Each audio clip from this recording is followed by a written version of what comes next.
Hey folks, welcome to Bear Mountain. Today we're planting the first of our fruit trees. I'm going to be putting in peach trees today, and then as I work up the hill, we cleared out the area for our tree planting this year. We have quite a few trees that we're going to be planting between apples, pears, and peaches.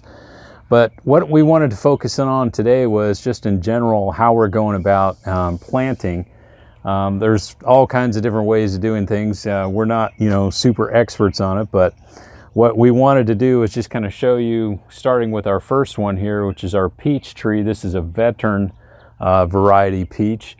And these trees are about probably maybe 2 to 3 years old based on it. And they're grafted with a specific dwarfing rootstock on it that also helps the tree be a little more resistant to different types of root diseases and things of that nature. So all of the trees that we're going to be planting are going to either be dwarf or semi-dwarf. Now this is a dwarfing rootstock for this peach tree, and that means that this tree is ultimately, maybe maximum height on it might be 8 to 10 feet. So depending on how we prune it and shape it, we're probably looking at a tree that's going to be on average about 7 to 8 feet tall for us. From the standpoint of picking peaches, it's going to be, pretty much head height to waist height. That's kind of the goal of what we're going to be going after. Now, this whole area is going to actually kind of perform two things. This is a southwest exposure. So one of the things that we're going to get out of by putting our fruit trees here is, besides getting fruit, is we're also kind of creating a bit of a privacy hedge, as well as also kind of controlling a little bit of the heat that would be directed at the house in the summertime, because as these trees, we have all of them on a varying rootstocks, from dwarf to semi-dwarf. But as an example, our semi-dwarf apple trees are probably going to be getting somewhere near 14 to 15 feet at max height, which is a little bit on the above, the head height, and we have to use a little bit of a small ladder to get the fruit off of it. But the idea is since this is a southwest exposure, what's going to happen is the sunset is always going to be looking out over to our horizon going that way. And so as the taller trees in the back get taller, it kind of will come down to where it comes down to this point in our driveway, down to the lower trees. So the whole idea is we'll get a bit of a wind block, we'll get a bit of a shade block, plus we'll get the fruit itself. So the question is, okay, how do you go ahead and plant these guys? It's not really super complicated, but one of the things that we do that probably a lot of people don't do is we give the tree with its rootstock a real good soaking in compost extract. In other words, what we do is we'll take compost and take a good handful. As an example, we just made a 5-gallon bucket of it today, and I got some pictures that we'll show you here. We just take a handful of compost and put it in a paint strainer bag, and then we run a good stream of water over it, and what it does is it knocks a lot of good stuff, humic acids, etc., into a solution that with a lot of biology that will help inoculate the roots of the tree. Now, you don't want to leave it in it for super long. We usually go somewhere 20 minutes to a half hour is probably long enough. The whole idea again is to kind of give it an inoculation. In the hole itself, if you notice that the roots that we're talking about on this peach tree are actually not that big of a spread. We're talking about, as you lay them out, they're probably 1.5 foot in diameter, roughly. In some cases, what you can do too is, if you see any damaged roots, from transport, like here's a damaged root right here, I'm going to want to prune that off, just kind of clip it off, because I don't want just to go ahead and plant something with damage in there. And if you see anything that looks, kind of like it's maybe got a little bit of scarring tissue on it or something like that, doesn't look exactly right, like that looks a little dark, I may just clip that off too. And that way it'll basically, we're taking out anything that's damaged. We got a lot of these fine roots, and the whole idea when we plant this guy, I keep beating it up over here off my shovel, spade or fork, whatever. And so the whole idea is what we're going to want to do is kind of spread these roots out so they're kind of equidistant out when we put it in the hole. And if you notice, there's a color gradient here. This is where the soil line was before. And what we don't want to do is we don't want to plant any deeper than that. You know, some people say, oh, plant it good and deep, you know, and put the soil up over here. Well, what you can see right here is this area right here is where the bud graft was put on the rootstock. So this is the variety, the veteran variety we're trying to get the peach off. This is the actual rootstock itself. So you want to make sure that you don't, you know, get soil up and around the graft itself. So because what we're not trying to do is get roots to come out of the veteran, we want to rely on the root system of the dwarfing rootstock. And that's really about as complicated as it gets. So what we're going to put in the hole today is we dug the hole down about 1.5 feet roughly at the high end and to 1 foot down here on the low end because we're on a bit of a slope. But we're going to want to put the tree so it is not angled out but is straight up.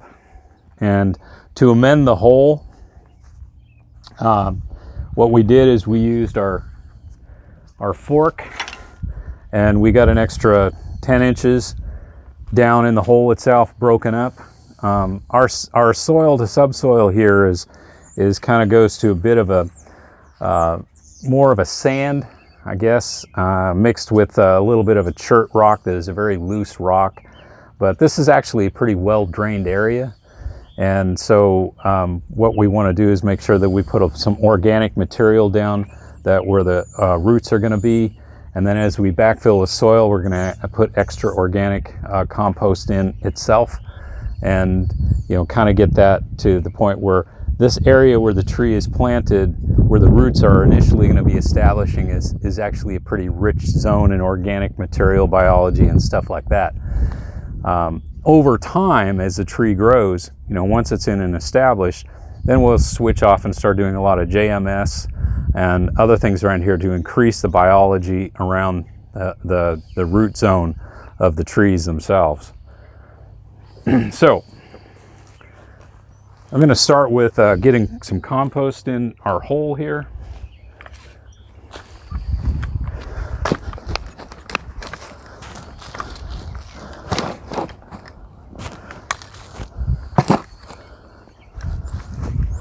And I'm just going to kind of mix this up. I want to be as liberal as I can with this kind of stuff. We're not going to put any minerals in the hole because there's probably a lot of minerals here in the rock that's here anyway. So I'm not going to worry about that too much. What I'm more concerned about is having enough organic material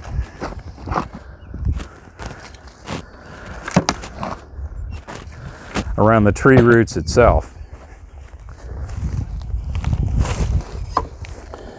So, got some extra things that didn't compost up, but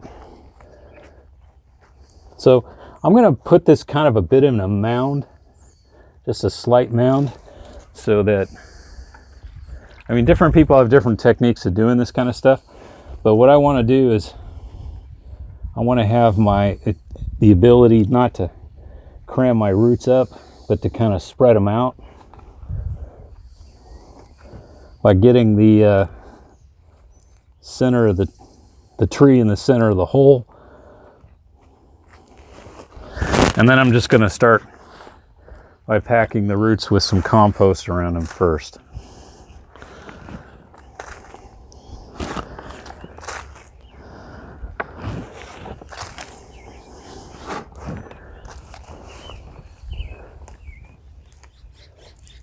And I'm just trying to make certain I pretty much got it so it'll kind of stand up. So that's a good start. And then as you can kind of visualize, you know, where you want the trunk to be. You don't want it to be off this way, downhill or uphill, or one way or the other. Probably at some point we'll just put a little bamboo stake around it to kind of get it started. But for right now, what we're going to do is kind of put some of the really high quality soil around it.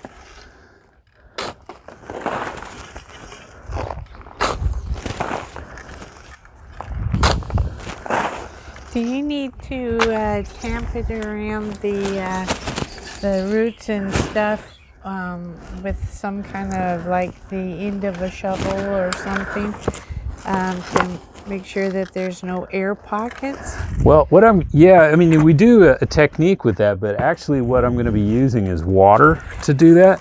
So since this soil is pretty friable, see, like I get down to this point, and then what I'm going to be doing is taking extra water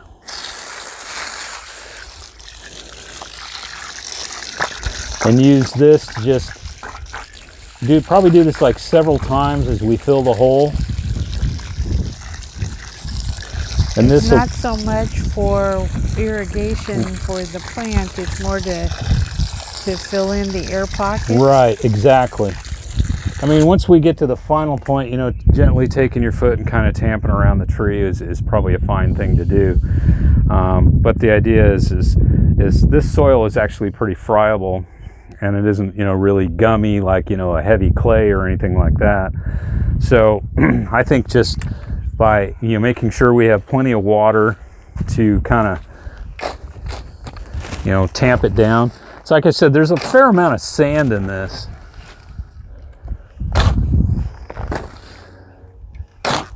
And so a few little rocks in there isn't that big of a deal.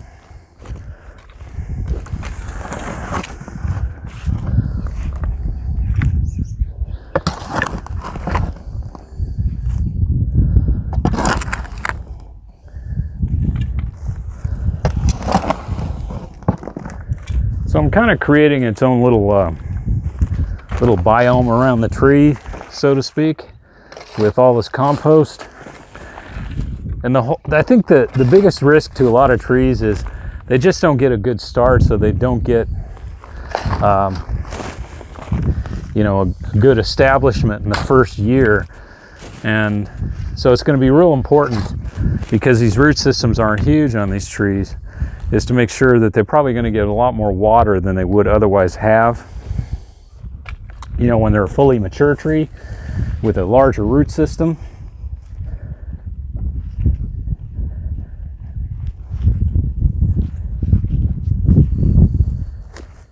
And so we just use water again.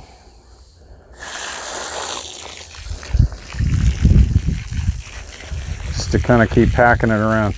So ultimately what we want to do is we want to have enough soil again to get back to where the soil line was at the nursery.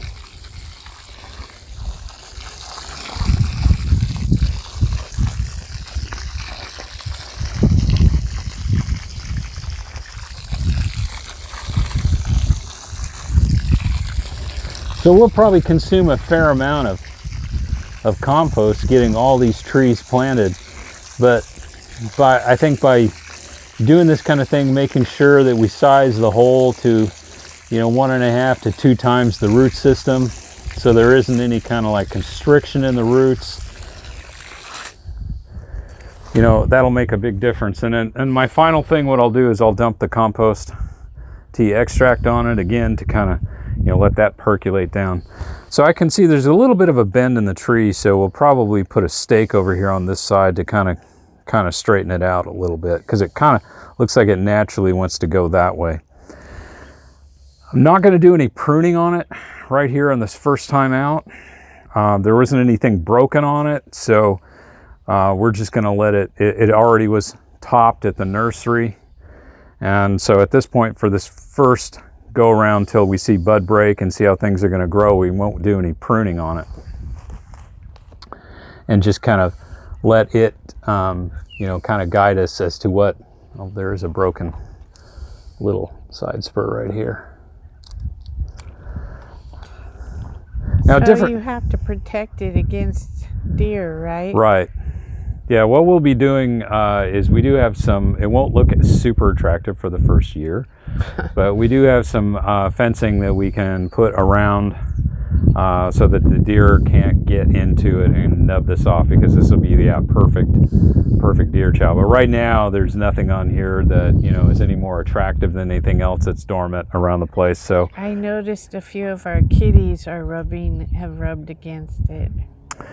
well, I don't see any damage yet, No, but if they but start using it as a clawing post, they're in trouble. They're in big trouble. Okay, so the last thing we'll do once we kind of get the soil, you know, figured out and kind of got it, you know, the tree settled in nicely, is we'll put a mulch around the base of the tree. I know this looks a little trashy here, all this ivy mess and all that, but actually most of this stuff is dead, and it's actually kind of a surface mulch right now that we just kind of left on to keep you know, rain from beating the heck out of things. So there actually isn't much in here that you would consider, you know, is going to start moving on these trees. This stuff we're killing it off over time, and I think some of the aspects of what we're going to be doing, like when we have areas that we want to start building boxes and things like that, or raised beds, is we'll tarp and occultate those areas. I originally thought, you know, maybe I would occultate a good strip, you know, to put the trees in and make it easier. But, you know, as I kind of started working in the area, I became more enamored with the idea of not putting the trees so much like in a straight line like a hedge, but kind of getting a little more creative and making sure each of the trees are spaced out, but kind of in a more natural flow. So we're going to be placing these trees 10 to 12 feet apart. You can see a lot of little pink flags out there, and not all of them mean trees. Some of them mark a boundary, like we don't want to go any further than this, or they might represent, you know, like where the drip line of a tree would be. But we've got them kind of spaced out where they're going to be, the taller trees will be closer to 12 to 14 feet apart, and these peach trees will be approximately 12 feet, and kind of, you know, kind of in that zone. 10 feet from the road is kind of, you know, from the driveway is kind of like the guideline we're using on that. And we're leaving this area that is more sloped downhill to put in some terraced raised beds for things that can handle shade, dapple shade type stuff. So it should be pretty cool once we get this thing all done. It's going to take a good couple of seasons to get it going, but kind of like when we're putting the final touches on of things that are, you know, hardscape or additional like landscape, you know, plants around here, these trees should be pretty well established. So like they always say, the best time to plant a tree was 7 years ago. Yeah.